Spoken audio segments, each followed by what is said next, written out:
ఇవాళ ప్రధానంగా ఈ ఆరోగ్యానికి సంబంధించి కూడా అనేక కార్యక్రమాలు తీసుకురావడం వల్ల ఇవాళ ప్రభుత్వ కళాశాల ఆసుపత్రుల్లో ఓపీ సంఖ్య పెరిగింది. దాదాపు 18 నుంచి 25% ఓపీలు పెరిగాయి. అంటే ప్రభుత్వంలో ఇవాళ డాక్టర్లు అందుబాటులో ఉంటున్నారు, మందులు అందుబాటులో ఉంటున్నాయి, సరైన సమయానికి డాక్టర్లు వస్తున్నారు, విసుక్కోకుండా సరిగా చికిత్స అందిస్తున్నారు, నర్సింగ్ స్టాఫ్లు కూడా అందరితో బాగా నవ్వుతూ పలకరిస్తున్నారు. కాబట్టి ఇవాళ ప్రభుత్వ ఆసుపత్రుల పట్ల ప్రజల్లో నమ్మకం పెరిగింది. ఇవాళ పెద్ద పెద్ద సర్జరీలు కూడా చేయగలుగుతాం. మన ధర్మవరం ఆసుపత్రిలో ల్యాప్రోస్కోపిక్ సర్జరీ పోయకుండా పెద్ద పెద్ద ఆసుపత్రుల్లోనే ఉంటాయి. అటువంటిది మనం ధర్మవరం ఆసుపత్రిలో చేయగలుగుతాం. ఉచితంగా చేయగలుగుతున్నాం. లక్షలు ఖరీదు చేసేదాన్ని ఇవాళ ఉచితంగా మనం చేయించగలుగుతున్నాం. అదేవిధంగా మనం సంస్కృతి సేవా సమితి ద్వారా కంటి పరీక్షలు కానీ ఖరీదైన 60,000 నుంచి 2 లక్షల వాటిని ఉచితంగా మన ఊరికే తీసుకొచ్చి అందించగలుగుతాం. ఇవాళ ప్రధానంగా మనం ప్రస్తావించుకోవాల్సిందంటే రాష్ట్ర ప్రభుత్వం తీసుకుంటే నిర్ణయాల్లో ఒకటి శ్రీశక్తి పథకం. శ్రీశక్తి పథకం బాగా వెసులుబాటు ఉందా లేదా?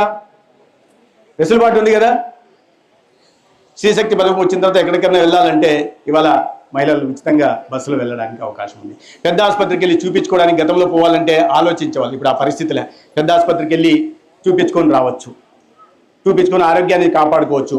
అమ్మగారిని ఎప్పుడన్నా చూడాలనిపించేది, పోవాలంటే ఛార్జీలు. ఇప్పుడు అమ్మగారిని చూడడానికి